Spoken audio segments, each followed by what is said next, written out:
Hello guys, welcome to our channel. तो आज हम जानेंगे ग्रीन्स थ्योरम के बारे में। ग्रीन्स थ्योरम क्या होती है कि कोई भी सर्कल है या क्लोज सरफेस नहीं कह सकते, कोई भी क्लोज लूप है तो उसके ऊपर ये थ्योरम अप्लाई होती है। जैसे कि आप देख रहे हो, अगर आपको मान लो इंटीग्रल दे रखा है इस फॉर्म में कि P D X plus Q D Y is equals to integral of D Q by D X minus D P by D Y D X D Y, तो इसको इस फॉर्म में लिखेंगे।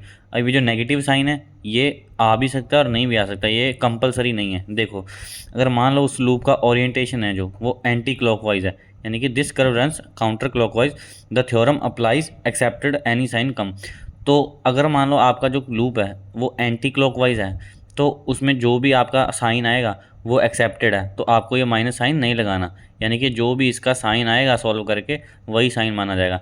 लेकिन अगर ये ओरिएंटेशन ऐसे क्लॉकवाइज आ रहा है तो एक extra negative sign will be added. तो ये नेगेटिव साइन उसको जो भी उसका साइन आएगा इसके आंसर का, उसके आगे ये एक माइनस का साइन और ऐड कर दिया जाएगा। इसको बोलते हैं नेगेटिव ओरिएंटेशन जो क्लॉकवाइज होता है, और जो एंटी क्लॉकवाइज है उसको बोलते हैं पॉजिटिव ओरिएंटेशन। कभी भी आप देखोगे जो आपका एंगल होता है उसका ओरिएंटेशन जो क्लॉकवाइज होता है उसको जो क्लॉकवाइज होता है उसको नेगेटिव ओरिएंटेशन कहते हैं, और जो एंटी क्लॉकवाइज होता है उसको ही पॉजिटिव ओरिएंटेशन कहते हैं। एंगल भी आपका जब आप एंगल भी आपका जब आप क्लॉकवाइज चलते हो तो नेगेटिव लिया जाता है, एंटी क्लॉकवाइज चलते हो तो पॉजिटिव लिया जाता है। इसी का एक एग्जांपल देख लो आप।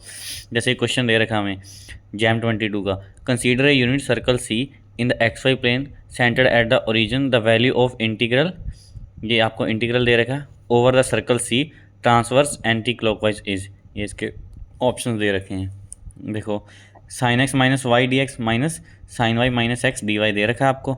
अब इसका देखो डी एक्स के साथ जो होता है वो पी होता है, इसको पी मान लिया, और जो वाई डी वाई के साथ होता है वो क्यू होता है हमारा, तो उसको क्यू मान लिया हमने। माइनस का था तो माइनस का ले लिया। अब पी का इंटीग्रल किया वाई के रिस्पेक्ट में, तो ये हमारा आ गया 0 - 1।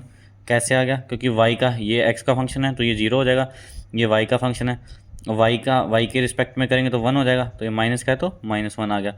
अब क्यू का एक्स के रिस्पेक्ट में करना है, क्यू का हमारा ये, तो इसका 0 हो जाएगा एक्स के रिस्पेक्ट में, और इसका एक्स का हो जाएगा 1, तो -1, तो ये प्लस का 1 हो जाएगा।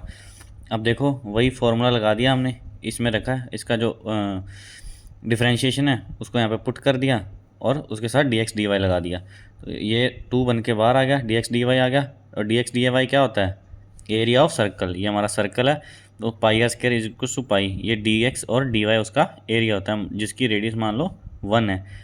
कोई भी चीज़ है उसका एरिया कैसे निकालते हो? जैसे कार्टेशियन कोऑर्डिनेट्स हैं उसमें मान लो कोई भी चीज़ है, तो ये जैसे एक्स में है और ये वाई में है, तो इसका जो एरिया ये एक्स आ गया इतना, और ये वाई आ गया, ये सॉरी ये एक्स आ गया ये वाई आ गया, तो इसको D X into D Y करके आप एरिया निकाल सकते हो।